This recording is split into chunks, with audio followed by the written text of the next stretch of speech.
conversation today has been about Quakers in Leominster in the 19th century. I'm going to take you forward to Quakers around the time of the First World War. I work as a volunteer at Leominster Museum, and sorry, can I have the next slide, please? I think that's the best way to do it. Really, this slide is superfluous now because all of this has already been said. There is a long tradition of nonconformism in Leominster. Quakers, first record, 1650s. The Baptists were here in the 1650s. Moravians, 1760s, and so on. Also records of a branch of the Plymouth Brethren. So there's a long tradition of nonconformism in Leominster. Can I have the next one, please? And what I'm going to tell you about is what the museum discovered about conscientious objectors during the First World War. And the basis for this was that 2 years ago, the museum was asked to put together a First World War commemoration project. The museum applied to the Heritage Lottery Fund and was lucky enough to get some money to put this together. And we did a variety of things in 2014. The whole project was called Rifles and Spades. If you want to find out why, I'm not going to tell you. Have a look at the museum website and you can find out why. There's a very good reason. We did all sorts of things. We had open days at the museum. We had an exhibition which was open in Leominster Library for 2 months and then toured around several villages around Leominster. We had talks. We had a large music and drama event in the Priory. And we did do quite a lot of original research for the project. And because of the history of nonconformism in Leominster, I thought right from the start, I bet that there were some conscientious objectors in Leominster. I wonder what we can find out about them. So we decided to investigate.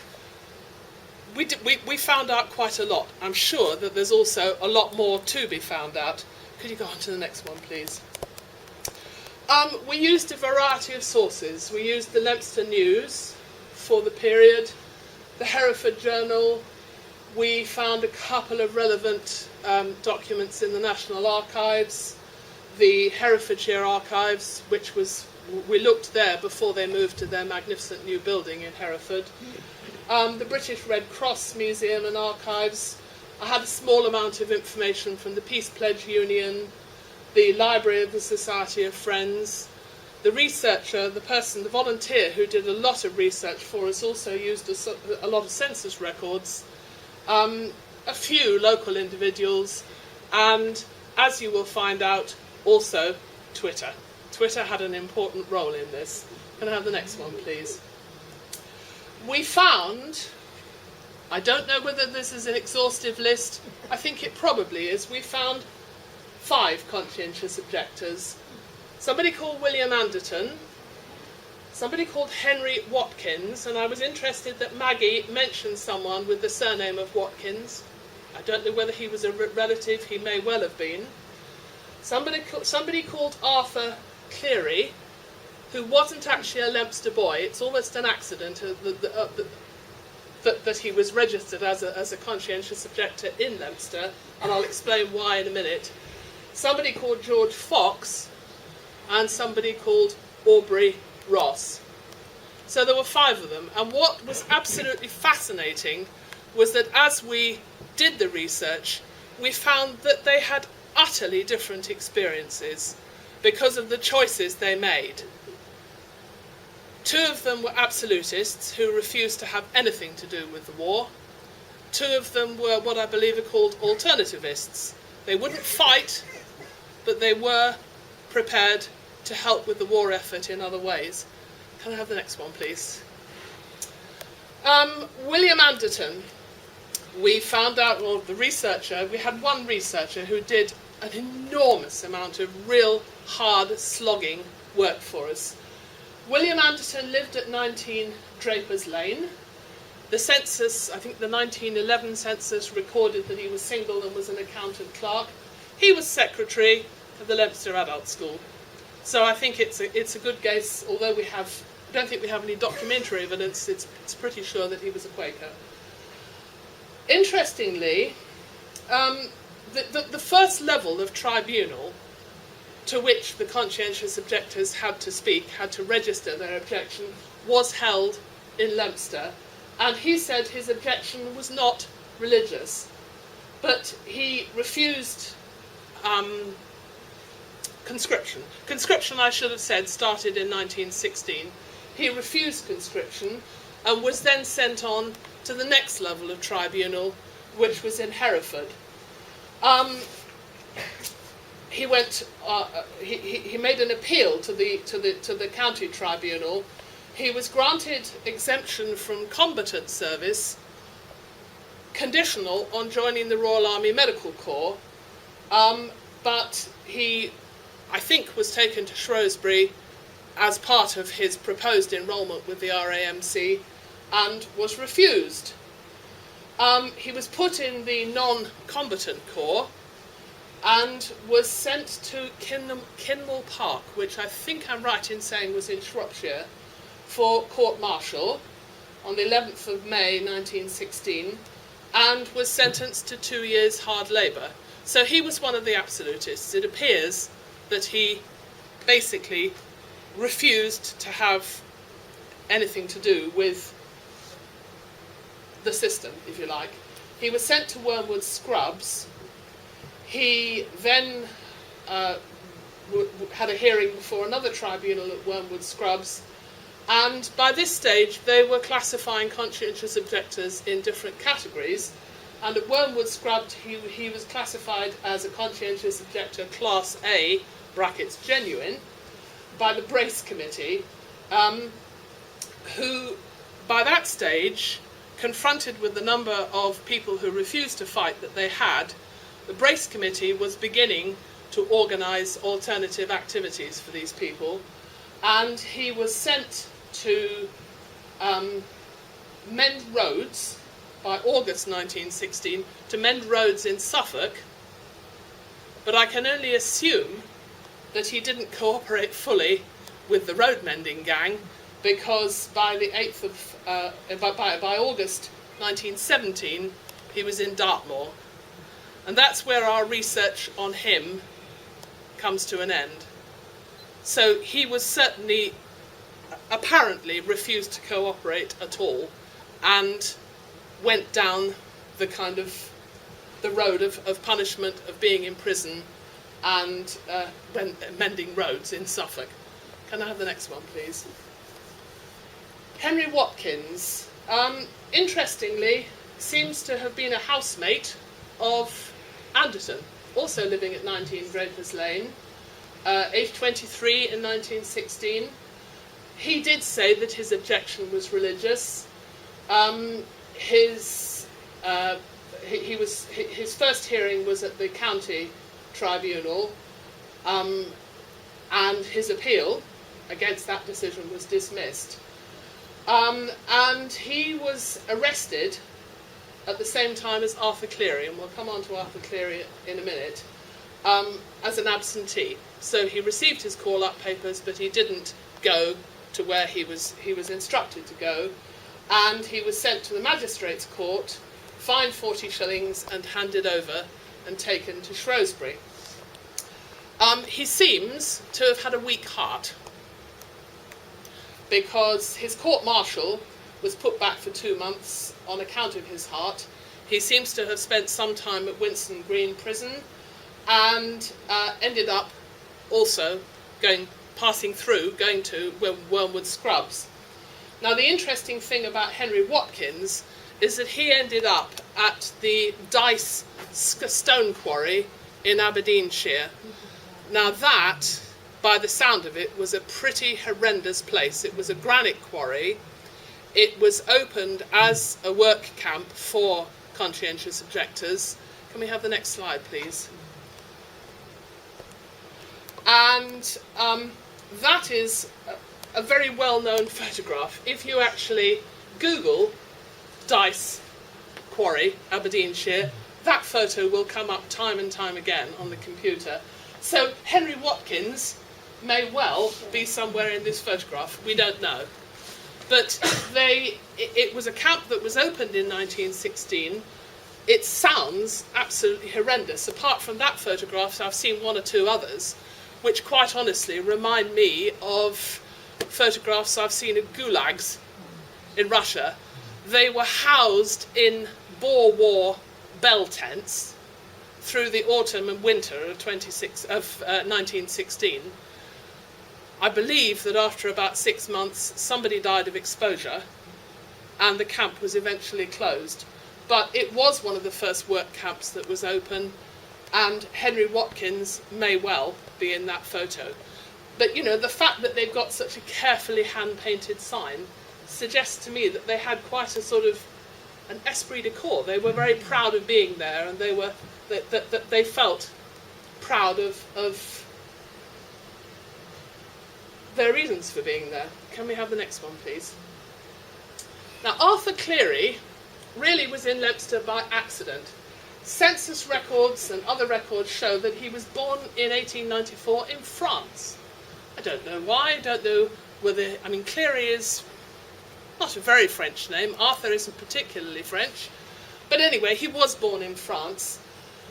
By the time he was, 7, he is listed in the census returns for 1901 as being in Somerset, as a boarder at school. Was he an orphan? Was he sent there by his parents? I don't know. By 1911, he was living in Clifton, in Bristol, and in a boarding house, and was listed as a shipping clerk. So it sounds as if he was perhaps on his own, making his own way in the world, I don't know. But he was a shipping clerk in 1911. By 1916, he seems to have been an electrical engineer, because the process of electrifying Leominster began in 1908 with a company called Edwards and Armstrong, who were based in Bristol, and he seems to have been one of their engineers. So he was responsible for installing electric lights and the first electric generator in Leominster. So he was here, but he wasn't a Leominster boy. He registered his objection as religious. He was called up before a military service tribunal in April 1916. Can I have the next one, please?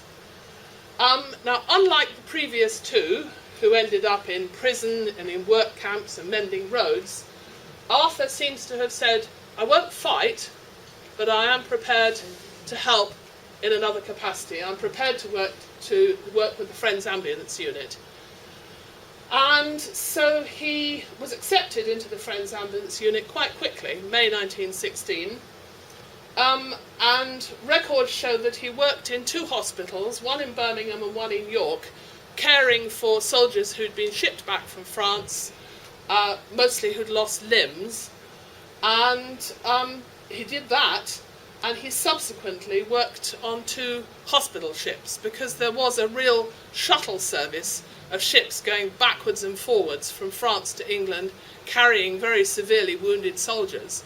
And he worked on 2 of those, which was dangerous work. One of the ships that he worked on was subsequently actually torpedoed. And when I first discovered that, I thought, goodness me, did he actually end up being torpedoed? He seems not to have been on that ship when it was torpedoed. But anyway, he survived the war. He was awarded a Red Cross medal for his service at the end of the war. And census records prove that he went on to have a long and interesting life after that. He married, he lived in Hertfordshire. Interestingly, I'd love to know why, he emigrated to Ghana in 1953 at the age of 59. And there he is on the elder Dempster shipping list. But he seems to have eventually come back, and he died in Surrey in the 1980s. So, he was someone who was not prepared to fight, but was prepared to help in another way, and ended up with his service being recognised with a Red Cross medal. Can I have the next one, please? George Fox is the one that we've found out least about. He was, he said that he would serve with the RAMC, but he was rejected on health grounds. He was then re-examined and placed in Category 3. I'm not sure, maybe that someone here knows exactly what the significance of those categories was. He refused military service. He was sent to Wormwood Scrubs, where it appears he stayed until 1918 and was then released. But we haven't found out any more about him. We really don't know a lot about him. Can I have the next one, please? Now, Aubrey Ross. Aubrey Ross lived at 12 Bridge Street in 1911, so the 1911 census tells us. He was 19. He had a 61-year-old mother who was born in Warwickshire, and a 32-year-old sister who was a fancy draper. Apparently, he worked at Orphans Press before the war. He was a member of the Plymouth Brethren in the town. He was not prepared to fight, but he joined the RAMC as a stretcher bearer. Can I have the next one, please? Now, this is where the magic of Twitter comes in, because having found these 4 or 5 names, I put out a tweet in June 2014 saying, "Are you descended?" This was a complete shot in the dark. I thought, what else can we find out about them? Is there any other way we can find information about them? So I said, "Are you descended from these local World War I men?" Listed their names, and I said, "If so, contact Leominster Museum." I thought that was a complete shot in the dark. Nothing would come of it. I was absolutely gobsmacked when a couple of weeks later, into the Contact Us page on the museum website, I said, "Hi, I got in touch on Twitter about info regarding Aubrey Ross, my great-grandfather. I'm away at the moment, but when I come back, I can get my granddad, his son, to get in touch, as I'm sure he'd be very interested, even if it is just a little bit. Many thanks, and I look forward to hearing from you." So just out of the ether, back came this response. Can I have the next one, please? And the result of that was that I found out that Aubrey's son Philip was still living in Ludlow, and I went over to see him and had a splendid afternoon talking to him. The photograph that you saw on the previous slide of Aubrey, Philip gave to me, and that was Aubrey in his RAMC uniform. You may have noticed he had a red cross on his sleeve. And Philip was absolutely delightful, obviously extremely proud of his father. He said, "Don't ever let anyone tell you the conscientious objectors were cowards," because he said, "My father was a stretcher bearer. In the trenches that he was working in, the trenches were far too narrow and far too constricted to carry stretchers in, so they had to get out of the trenches and walk at ground level, carrying the injured soldiers, where any sniper from the opposite side could have picked them off." So he said it was incredibly brave, and he was very, very proud of his father. I think it must have had quite an influence on him, because I understand that in the 1950s, I guess when he was called up for national service, he also was a member of the non-combatant corps. So it seems, I didn't know this, but it seems that there was, even when you were doing national service post the Second World War, there was a possibility of registering as a conscientious objector. I was hoping that Philip was going to be here today. Sadly, he's not. He has now moved to Reading to be nearer his family. I did have an email from his daughter yesterday, but he came to the Rifles and Spades exhibition, which was lovely, and he also came to the event that we had in Leominster Priory. So that's the magic of social media. You know, sometimes you can just throw out a request and something suddenly will come back to you. So it was really exciting to meet Philip, and I'm very sad that he's not here today. Can we have another one, please? Thinking particularly about the Leominster News, one of the things that really strikes you about looking at newspapers of that period I mean, we live in an age now which is saturated with images. And if you look at newspapers of that period, they are absolutely solid text. There's page after page of words and words and more words, and even local newspapers just have verbatim reports of so many events. And there were a lot of verbatim reports of the conversations at these tribunals. A lot of the people who sat on the tribunals, the local mayor, the mayors of Leominster sat on the tribunals. A lot of the other people were councillors or other members of the great and good in the town. And some of the exchanges that are reported in the Leominster News, I find quite shocking. I mean, for anyone who can't read them at the back, this is the first one is a conversation between the mayor and William Anderton. The mayor, this is bringing up the classic argument, well, what would happen supposing you had relations in danger? Would you not help them in any way? To which Anderton's reply was, I believe the power of God is stronger than my arm. And the mayor replied, man alive, talk sense. Why, has he not proved stronger in support of those poor children butchered in cold blood in Belgium? Anderton said, it's a question of belief. To which the mayor said, I say it's beastly selfishness. So there must have been very, very hot exchanges. The other one, Watkins, having offered my whole body, soul and mind to Jesus Christ, I cannot swear allegiance to any other power. Mayor, it appears to me you're swearing allegiance to the devil. An alderman, not the mayor this time, do you call yourself an Englishman? Anderton, I call myself I am an Englishman, but I'm first a Christian. So there was a lot of really powerful stuff being said on both sides. And reading the Leominster News, you know, reading these verbatim reports, it really brings the sort of power of the arguments that were being had jump right off the page at you. Can I have the next one, please? I think, since I know I'm talking to an audience of family historians, I think it's important to talk about some of the research difficulties. Leominster Museum is entirely volunteer run. Really, an awful lot of this research was done by one individual who worked unbelievably hard to retrieve the information.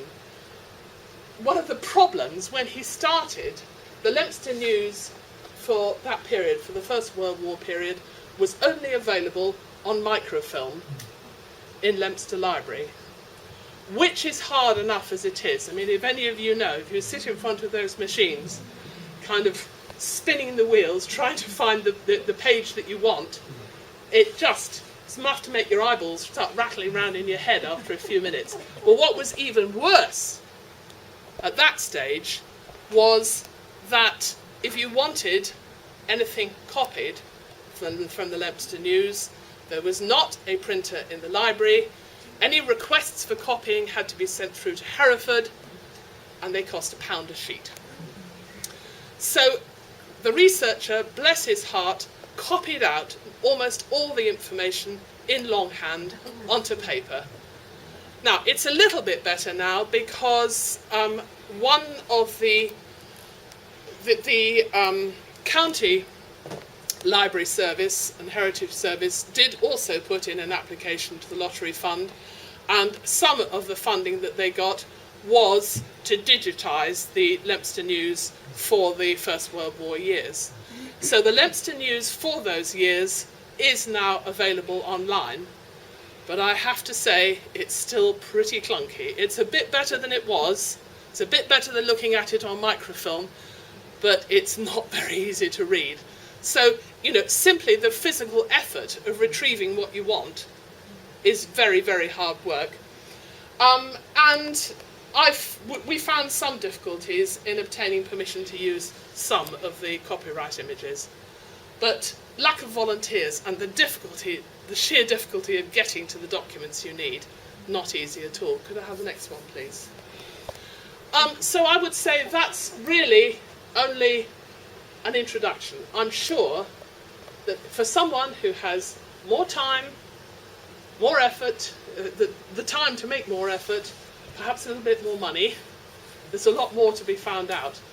And I would throw out a challenge to any of you. If there's anybody out there who would like to find out more about these 5 men, I would be absolutely delighted to tell you what we know and to hear what you find out. Thanks very much.